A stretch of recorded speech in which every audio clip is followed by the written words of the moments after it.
Zdravo, sem Matjaž Prijatelj in prihajam iz Prima računovodstva. V oddaji Moj SP vam bom podelil nekaj računovodskih nasvetov, s katerimi boste poslovali zakonito, hkrati pa marsikakšen evro prihranili.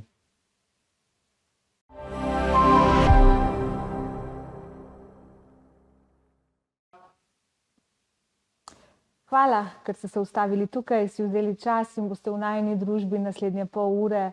Gledate oddajo Moj SP na Moja TV, Ljubljana TV. Tamara Nanaja Tran je moje ime in imam SP.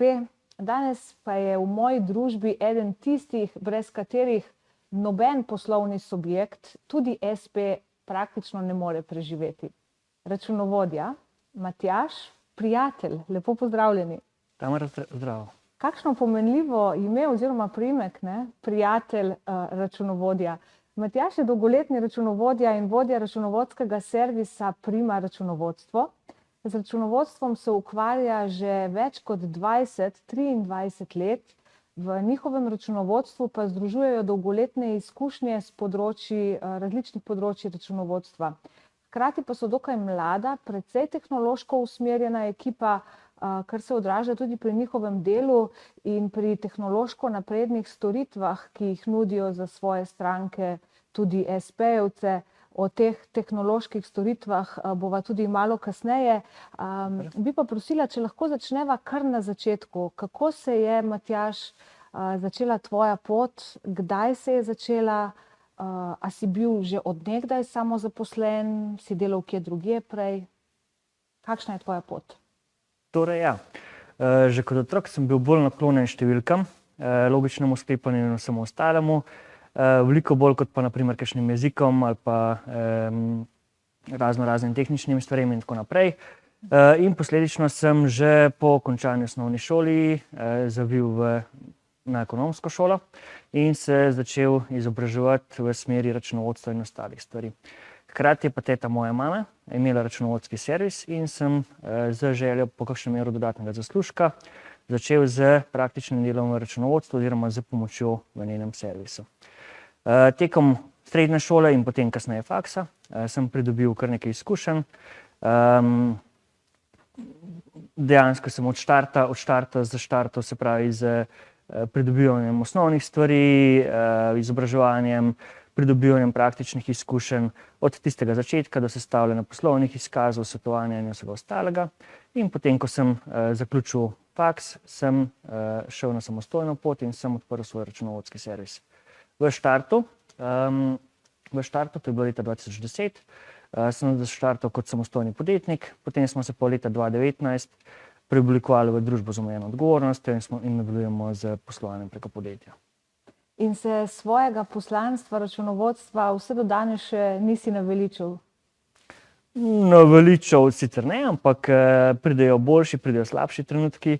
Včasih pride kakšno naporno bilančno obdobje in tako naprej, ko se vprašaš, čemu to, a je to še moja prava smer in tako naprej. Ampak zaenkrat še kar vztrajam. Saj vemo, kako je pri samostojnih podjetnikih, pridejo boljši časi, pridejo slabši časi, ampak vztrajnost je tista vrlina, ki nas drži po konci, ki nas pelje pri svojem poslanstvu naprej. Ja, to mene vedno fascinira. Fascinirate me ljudje, ki v bistvu že od nekdaj, ne, si rekel, da v bistvu že od rane mladosti pač veš, kaj te je zanimalo, kaj si želel delati. Jaz recimo delam z mladimi, ki se vpisujejo na študij v tujino in ugotavljamo, da je v bistvu zelo majhen odstotek ljudi, ki že zelo zgodaj ve, kaj bi želeli početi. In ja, meni se zdi to res fantastično, no? Zelo, zelo zanimivo. Sicer pa si računovodja in kot sem uvodoma dejala, ste računovodje eni izmed zelo pomembnih, če ne celo ključnih členov poslovanja vsakega SP-jevca. Pišeš se Prijatelj in jaz mislim, da bi vsak SP-jevec mogel imeti enega prijatelja računovodjo. Po drugi strani pa se mi zdi včasih, da se kar malo zapletamo, pa da nam ni ravno čisto jasno, kaj sploh počne računovodja, da čeprav mislimo, da vemo, kaj računovodje zares počno in kako to počno, da mogoče ne vemo vsega. Bi nam mogoče povedal, kaj recimo, katera področja vse računovodja pokriva, pa tudi mogoče kaj je razlika med računovodjo in knjigovodjo. To se je meni zdelo vedno eno in isto, pa A je res tako? Ja, računovodje smo nek vezni člen, se pravi med državo, ki sprejema določene zakone, zahteva določena poročanja, oddaja poročil, obračune in tako naprej. In pa med podjetniki, se pravi, ki pa delujejo z namenom ustvarjanja neke svoje dodane vrednosti, upravljanja storitev, prodaje blaga, proizvodnje in tako naprej. Računovodje smo pa tisti člen, se pravi, ki znajo podjetnike usmerjati, se pravi, po pravilni poti, da so skladni z zakonodajo, da imajo pravilno poročanje, da znajo sprejemati prave poslovne odločitve. Hkrati pa državi nudimo, se pravi, da so poročila oddana natančno, zanesljivo, pravočasno in tako naprej, se pravi, da država dobi, da pravimo tako, da cesar dobi tisto, kar dejansko mora dobiti ob pravilnem času. Se pravi, neka razlika med računovodjo in knjigovodjo je taka, se pravi, knjigovodja se ukvarja predvsem z beleženjem poslovnih dogodkov, se pravi, z evidentiranjem poslovnih dogodkov, ki jih poknjiži, ki jih evidentira v določen računovodski program, sestavlja mogoče neka enostavna poročila in skrbi za neko to osnovno usmerjanje podjetnika, kaj pa kako, se pravi, dokdaj rabi dokumentacijo, da je dokumentacija pravilno poevidentirana, da je dana na pravilne konte, kot jih računovodci imenujemo in tako naprej. Računovodja se pa malce bolj poglobljeno ukvarja, se pravi, z nadziranjem knjigovodje, se pravi, ali so ti poslovni dogodki evidentirani pravilno. Hkrati je pa vezni člen, se pravi, med karikiran knjigovodjo in pa med podjetnikom, se pravi, zna te podatke pravilno uporabiti, zna dati pravilne nasvete, zna oddajati malce bolj kompleksnejša poročila, zna pravilno svetovati, finančno, računovodsko, poslovno usmerjati podjetnika, da sprejema prave odločitve ob pravem času. Okay. Se pravi, če do zdaj nismo vedeli, zdaj vemo enkrat za vselej razliko med računovodjo in med knjigovodjo in ne nazadnje tudi, katera področja vse pravzaprav pokriva računovodja. Všeč mi je bilo, ko si rekel, da ste računovodje v bistvu nek vezni člen med podjetnikom oziroma podjetjem in državo. Jaz si vas včasih tolmačim, kot da ste prevajalci med državo in nami, SP-jevci. Recimo, danes moramo vsi voditi marsikaj preko tako imenovanih e-davkov, preko aplikacije. Tam notri imaš en kup enih zavihkov, en kup enih obrazcev, en kup enih kratic, ne? In ste računovodje tisti prvi prevajalec, ki nam, mikropodjetnikom, SP-jevcem, SP-jevkam v bistvu sploh razložite, kaj pomeni, kdaj kaj narediti, kako narediti, na kakšen način in tako naprej. Ja, računovodje dejansko večkrat bom rekel, smo kot nek usmerjevalec podjetnika na svoji podjetniški poti, se pravi, imamo različne primere, ukvarjamo se s tistimi, se pravi, ki so začeli svojo podjetniško pot in tako naprej in še nimajo nekih izkušenj, jih učimo dejansko vse od štarta, se pravi, kako registrirati podjetje, katere dejavnosti registrirati, a je nekdo davčni zavezanec ali ni davčni zavezanec, kako je obdavčen po sistemu normiranih odhodkov ali po sistemu dejanskih odhodkov in tako naprej. Kdaj in kako mora izdati račun, ali mora biti ta račun davčno potrjen, ali ni potrebno, da je davčno potrjen, kako je pri poslovanju s tujino, kako je, če se računi izdajajo v tujih valutah, če se izdajajo v evrih in tako naprej. Potem stremimo k temu, da so pravočasno plačani prispevki, da so pravočasno plačane akontacije. Skratka, od tistih osnovnih usmeritev, pa potem, ko se podjetje razvija in tako naprej, se pravi, ko pride do prvega zaposlovanja, obračuna plač, obračuna drugih dohodkov, se pravi, raznih pogodbenih razmerij, študentskega dela in tako naprej. In pa do mogoče malce bolj strateških odločitev, se pravi, to je pa naloga bolj računovodja oziroma finančnega direktorja, se pravi, kjer strateško usmerja podjetnika, se pravi, katere odločitve so dobre, kaj bo določena odločitev prinesla tudi v številkah, kako se odločiti, ali je, bom rekel, nek projekt pozitiven ali je negativen. Skratka, kam naj podjetnik zapluje, da bo zanj v bistvu najboljše, najbolj relevantno, najbolj racionalno konec koncev. Vas je v vašem podjetju, vas je kar nekaj, ne? Torej niste eno izmed tistih, recimo nas, SP-jevcev je zelo veliko takih, ki smo one man ali pa one woman band, če se lahko tako izrazim, kjer smo ena oseba sami za vse. Vas je v podjetju malo več, ampak hkrati to pomeni tudi drugačno organizacijo, način dela. Vi imate dela razdeljena po projektih, po strankah, po vašem, ne vem, strokovnem nazivu in kompetencah, ki jih imate. Kakšna je razdelitev dela in tudi kakšna je organizacija? Je drugače organizirati podjetje, kjer je par ljudi zaposlenih, ali pa organizirati samega sebe? Definitivno je drugače. Bom rekel, to sta dve popolnoma različni sistematiki dela. Če je nekdo one man band, poskrbi, se pravi, za vse sam, kar pomeni, ko je delo potrebno narediti, ga opravi sam od začetka do konca. Je res sam svoj gospodar, ne ukvarja se z drugimi dejavniki, z drugimi pozitivnimi ali negativnimi, bom rekel, konotacijami, ki se tičejo poslovanja. Hkrati pa tudi, bom rekel, sam žanje tisto, kar je dejansko ustvaril. Se pravi, je odvisen popolnoma sam od sebe. Ena slabost tega je, v računovodstvu smo precej vezani na roke, se pravi, kaj in dokdaj je potrebno oddati. In če nekdo izboli, če se nekdo poškoduje, mogoče kakšna daljša odsotnost ali karkoli podobnega, tako kot je na primer pri tebi, porodniška odsotnost, moraš načrtovati, kaj boš v določenem času naredil, kako bo nekdo ob daljši odsotnosti preživel oziroma kako bo preživelo podjetje, kaj se bo dogajalo s strankami, bojo stranke ostale, bojo stranke šle, kako na primer v našem primeru oddati tista zahtevna poročila, ki jih imamo in tako naprej. Če imaš ekipo, te svoje naloge razdeliš na ekipo, kar pomeni, se pravi, manjša obremenitev za nekoga, ki zadevo vodi. To pomeni, se pravi, v našem računovodstvu smo trenutno 4, od knjigovodje do računovodje do mene, ki dejansko vodim vse zadeve. Trenutno zaposlujemo, se pravi, širimo svojo ekipo, tako da mogoče, ko bo ta oddaja predvajana, bomo mogoče ekipa 5-6 ljudi. Skratka, naloge si porazdelimo, se pravi, bodisi po strankah, se pravi, določen računovodja oziroma knjigovodja obdeluje določeno stranko, oziroma si jih razdelimo po določenih področjih, ki jih obdelujemo, se pravi, nekdo ima, karikiram, knjiženje, evidentiranje poslovnih listin, nekdo se ukvarja z obračunom plač, potem računovodja obdela, odda davek na dodano vrednost, pripravi poročila in tako naprej. Ok, super. Bova tukaj nadaljevala po kratkem predahu in se malo sprehodila tudi med različnimi področji in različnimi vrstami podjetij, s katerimi sodelujete. Hvala lepa.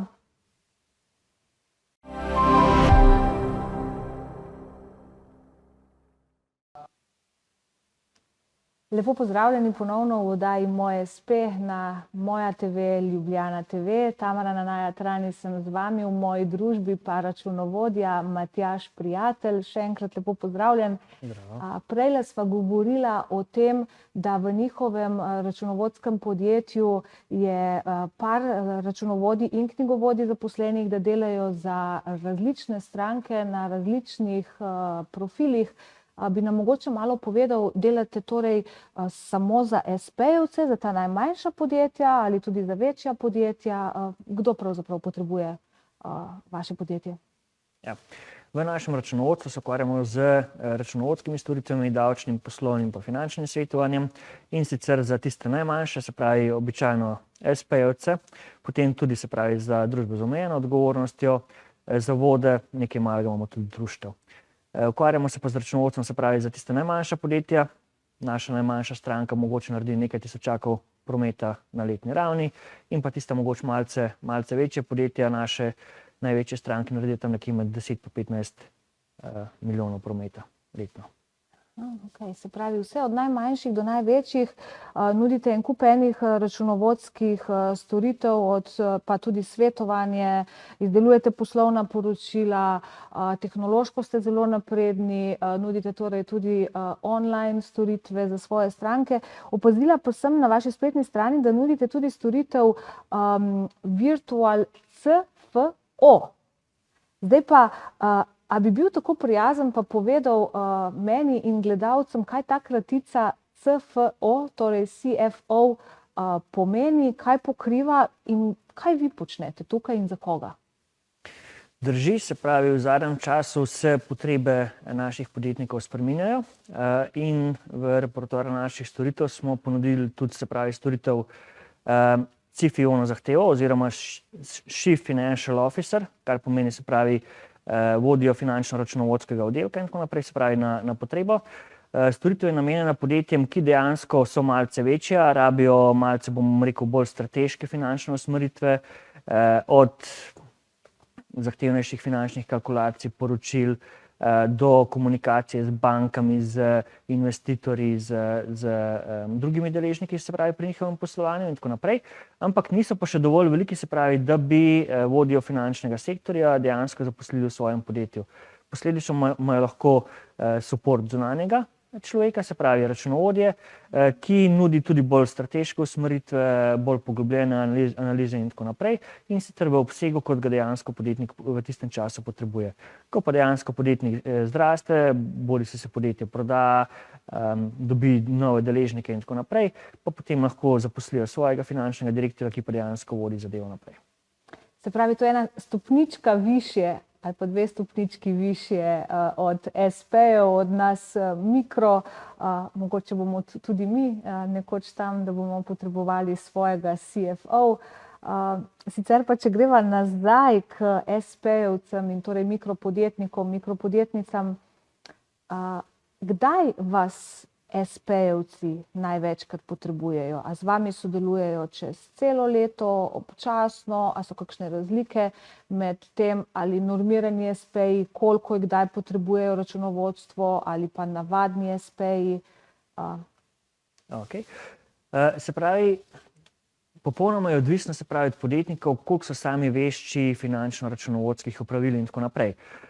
Kar pomeni, se pravi, določeni podjetniki z večino oziroma z določenimi podjetniki sodelujemo na letni ravni, kar pomeni, da jih imamo v obdelavi vsak mesec, prejmemo dokumentacijo, poknjižimo dokumentacijo, damo zahtevna poročila, se pravi, davek na dodano vrednost, mogoče kakšni obračuni plač, obračuni pogodbenih razmerij in tako naprej. Za določeni podjetniki se ujamemo mogoče samo enkrat na leto, ko je potrebno davčni obračun sestaviti, pa oddati, se pravi, bilanco stanja.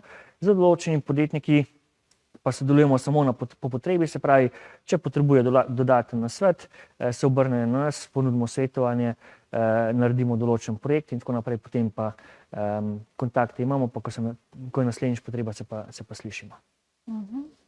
Tako se mi zdi, tudi po vseh debatah, ki jih imamo SP-jevci, recimo v naši spletni skupini SP-jevci, da ni nekega enotnega recepta, ne? Tako kot je v Sloveniji tisti rek, 100 gospodinj bo pripravilo 100 različic goveje juhe. Tako je tudi z nami SP-jevci in glede potrebe tega, kako in v kakšnem obsegu in na kakšen način potrebujemo računovodjo, prijatelja računovodjo. Ne? Torej... Drži vse preveč, oziroma vse več, mogoče preveč, podjetnikov se računovodje ne lotevajo sami. Ta pravljica je lahko lepa vse do prvega davčnega ali pa inšpekcijskega pregleda, potem se pa relativno hitro lahko tudi zaključi oziroma postane malce bolj grenka. Moje mnenje je, da čisto odvisno, se pravi, od samega obsega poslovanja, od izbire sistema obdavčitve, od potreb, ki jih določen podjetnik ima in tako naprej, se odloča, ali bo potreboval support računovodja na dnevni ravni oziroma na mesečni ravni ali samo na letni ravni. Vse preveč podjetnikov se zadev loteva samih, potem pa pride do prvih težav, se pravi, mogoče tista prva DDV zavezanost, mogoče kakšno poslovanje za tujino in tako naprej, ali pa mogoče se pojavljajo že težave pri razumevanju normiranih odhodkov in ugotovijo, da potrebuje support nekoga, ki se na zadeve spozna. Vsaj 3, 4, mogoče 5 podjetnikov letno rešujemo iz težav, v kateri so zabredli sami. Potem pride do točke, ko ugotovijo, da zadeve niso več kos, se obrnejo na računovodje, ampak žal vse pregosto ugotavljamo, da moramo zaradi, bom rekel, napačnega računovodja, zaradi napačnih odločitev popravljati zadeve za nazaj. In to je včasih potem še bolj obremenjujoče, še daljše, bolj zamudno in včasih tudi dražje, kot bi morda bilo, če bi zadeve pravočasno urejali in se posvetovali. Tako, preventiva je običajno najcenejša. Vse preveč podjetnikov, na primer, ne pazi na vse zakonitosti, se pravi, kdaj morajo vstopiti v sistem DDV-ja, kdaj, kakšni so pogoji, se pravi tudi za obdavčitev normiranih odhodkov, ki je relativno enostavna obdavčitev in tako naprej. In potem pride do računovodje, ugotovimo, da bi mogel nekdo stopiti v sistem DDV-ja že mogoče par mesecev nazaj, mora popravljati določene račune, pri določenih računih je možen popravek, pri določenih računih ni možen popravek, mora odvesti določeno kvoto DDV-ja in te popravke, te odločitve so običajno lahko zelo boleči. Bova še malo o teh bolečinah in napakah SP-jevcev na računovodskem področju malo kasneje, po kratkem predahu. Okay.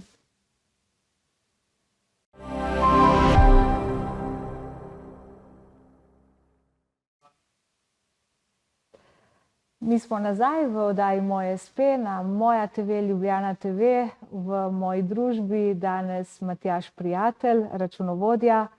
Namensko in zelo premišljeno je bil izbran naš današnji gost. Smo namreč v tistem delu leta, ko se SP-jevci in SP-jevke počasi pripravljamo na oddajo letnih poročil, na oddajo poslovnih izidov, bilanc stanja in tako dalje. Ne vem za vas, ampak jaz sem ena tistih SP-jev, ki je motivirana z deadlini, torej z končnimi roki. Jaz sem ena tistih, ki rada stvari oddaja zadnji trenutek, mislim, da nas je veliko takih in bi našega gosta, Matjaža Prijatelja, lepo prosila, če bi nas malo opomnil, torej kaj se zdaj v tem obdobju februar-marec dogaja, kaj vse zdajle poslovni subjekti, torej tudi ti najmanjši SP-ji, SP-jevke moramo pripraviti in dokdaj. Tako. Med januarjem in marcem je potrebno za poslovne subjekte oddati določena zaključna poslovna poročila. Če so samostojni podjetniki obdavčeni po sistemu normiranih odhodkov, se oddaja, se pravi, tako imenovan davčni obračun. Če so obdavčeni po sistemu realnih odhodkov, je potrebno oddajati kompletne poslovne izkaze, kar pomeni davčni obračun in pa tudi poslovne izkaze za APS, se pravi bilanco stanja pa izkaz poslovnega izida. Če podjetnik sodeluje z računovodstvom, priporočam, se pravi, čim več komunikacije z računovodjo, da se pogovori, se pravi, kakšna je situacija, če ima računovodja vse dokumente, ki jih potrebuje, se pravi, za pripravo vseh obračunov, kakšna je situacija z prihodki, z stroški, z samim sistemom poslovanja, se pravi, kakšna je bila leta 2025, kaj lahko izboljšamo oziroma optimiziramo za leto 2026. Se pravi, če se nekdo odloča o sistemu obdavčitve ali bo normiranec ali bo obdavčen po sistemu realnih odhodkov, ali je mogoče čas za vstop v sistem DDV-ja ali ne in tako naprej. Skratka, čim več komunikacije z računovodjem, da bo računovodja znal pravilno usmeriti, se pravi, da bo leta 2026 čim bolj produktivno in pa da se bo glede na dosežen rezultat plačala čim manj oziroma toliko davkov, kot jih je potrebno in čist nič več. To je ena stvar. Druga stvar, tisti, ki si pa računovodene oziroma poslovne knjige vodijo sami, morajo pa slediti temu, se pravi, prvič, da ujamejo roke, da kdaj morajo vse zadeve oddati, hkrati pa naj preverijo, ali so vešči, da bodo poslovne izkaze oziroma poslovne obračune oddajali sami, ali mogoče se jim v kakšnem primeru dotakne in poiščejo pomoč osebe, ki se na to spozna. Pa predvsem pravočasno, ne? Ker če se Predvsem bomo vsi pravočasno. na računovodje obračali 28. pa 29. marca, je velika verjetnost, da bomo zamudili vse roke. Predvsem pravočasno. Tako bom rekel, vse več opažamo podjetnikov, ki se zadev lotevajo sami, na podlagi mogoče nekaj spletnih člankov in tako naprej, sestavljajo davčni obračun, seštejejo nekaj računov, pa vpišejo številko in mislijo, da so v bistvu zadevo rešili. Zadeva je mogoče malce bolj kompleksna, se pravi, tudi pri tistih, ki so obdavčeni z normiranimi odhodki, je potrebno paziti na prihodke ugotovljene skladno z računovodskimi predpisi, se pravi s slovenskimi računovodskimi standardi in tukaj se že pri marsikomu zatakne, se pravi, kaj pa so tisti prihodki, ali so to samo prihodki izdanih računov ali so tudi prihodki, ki mogoče nastanejo iz finančnih transakcij, z drugi prihodki in tako naprej. In prej si omenil, ko sva malo klepetala, meni se je zdela grozovito visoka številka, omenil si, koliko sprememb se je v bistvu zgodilo na davčnem področju samo v zadnjih 2 letih, torej v tem letu 2025 in 2026, v katerega smo vstopili. Bi nam mogoče malo več povedal o teh ključnih spremembah in največjih, najbolj drastičnih spremembah, ki so se zgodile predvsem za SP-je? Tako je, v Sloveniji žal se zakonodaja sprejema precej hitro. V zadnjih 13 do 15 mesecih se je kar 3-krat spremenila obdavčitev zavezancev, ki so obdavčeni po sistemu normiranih odhodkov. Kar pomeni, da dejansko nekdo je v koncu leta 2024 razmišljal, kakšna bo situacija, to leta 2025, vmes se mu je pa zakonodaja kar 2-krat spremenila, se pravi, spremenili so se pogoji za vstop v sistem normiranstva, spremenili so se pogoji za izstop iz sistema normiranstva, spremenili so se davčne stopnje po posameznih razredih, se pravi, glede na to, koliko prihodkov je nekdo dosegel. Spremenili so se pogoji, če nekdo zapira SP ali pa izstopi iz sistema normiranstva v naslednjih 5 letih, ne more vstopiti v sistem normiranstva, kar pomeni, če bo zakonodaja kot taka obveljala, to pomeni, da si lahko nekdo za naslednjih par let precej prikroji svoje poslovanje, če se napačno odloči. In to verjetno predstavlja tudi kar en precej velik obseg dela za vas računovodje v smislu, da spremljate vse spremembe, da ste ažurni pri tem. Tukaj mogoče lahko tudi nadovežem na to, kako jaz tebe pravzaprav sploh poznam oziroma kdaj sem te prvič srečala preko skupine SP-jevci že leta nazaj. Moram povedati gledalkam in gledalcem, da je Matjaž prijatelj, res en prijatelj naše mikropodjetniške skupnosti, namreč Matjaž že od nekdaj zelo nesebično sodeluje, odgovarja na vprašanja, pomaga SP-jevcem tudi v spletni skupnosti. Nam pa to seveda ne sme biti samoumevno. Tudi vi računovodje ste v bistvu omejeni z svojim časom, prostovoljsko dobro voljo in tako naprej. Tako da tukaj tudi pozivam SP-jevke in SP-jevce, da tudi ko dobite nekaj odgovorov v raznih forumih, skupinah in tako naprej, da se vendarle potem za zelo konkretne nasvete za svoje situacije obrnete na strokovnjake, kot je Matjaž. Sploh v tem zelo kritičnem času, obdobju, ko se zakonodaja očitno tako hitro spreminja in ja, kdo bi vedel, kaj nas v bistvu vse čaka v letošnjem letu, letu 2026. Drži, ker precej aktivno sodelujem po raznih skupinah namenjenih podjetništvu, raznih forumih in tako naprej. Sam se držim načela, da pristopim k odgovoru na določeno vprašanje, se pravi, ki jih lahko strokovno obrazložim, podam osnovno usmeritev, bom rekel, nekako pa ne trzam oziroma ne odreagiram na bom rekel, po možnosti določene anonimne osebe, ki iščejo samo brezplačne nasvete in tako naprej. Skratka, ne trzam na tiste, ki se ne zavedajo, da je mogoče support nekoga omejen in tako naprej, da se nekdo s tem ukvarja, bom rekel, poklicno, da ima tudi svoje stroške in vse ostalo. Z veseljem pa prisluhnem z raznimi krajšimi nasveti, sam imam omejitev, neko omejitev, se pravi, če lahko nekomu pomagam v roku nekaj minut, da spišem nek kratek odgovor, da ga vsaj osnovno usmerim, da mu mogoče povem, na kaj mora biti pazljiv in tako naprej. Potem se pa sam odloči, se pravi, ali bo zadevo raziskal sam, ali jo je vešč, se pravi, raziskati in rešiti sam, ali je mogoče boljše, da poišče pomoč strokovnjaka, ki bo namesto njega v bistvu rešil samo situacijo. Odlično, hvala za to krasno izhodišče. Predvsem je všeč ta poudarek na anonimnosti. Dostikrat je namreč tako, da tudi SP-jevci in SP-jevke žal si želimo nekih konkretnih rešitev sami zase, pri tem pa nam je težko izpostaviti tudi lastno identiteto, kar je mogoče majčkeno za razmisliti za vse nas, če torej želimo neko dodano vrednost, da je vse tisti minimum, ki ga damo od sebe, tudi pač svoja identiteta. Drži, mogoče določene tematike so take, da so primerne za anonimnost in tako naprej. Po drugi strani pa v določenih tematikah se pa jaz vprašam, če nekdo niti se ni pripravljen s svojim imenom, priimkom, svojim podjetjem predstaviti, zakaj bi se jaz moral predstaviti, pa anonimno, ponovadi brezplačno komentirati, pa predstaviti svojo znamko. Tako.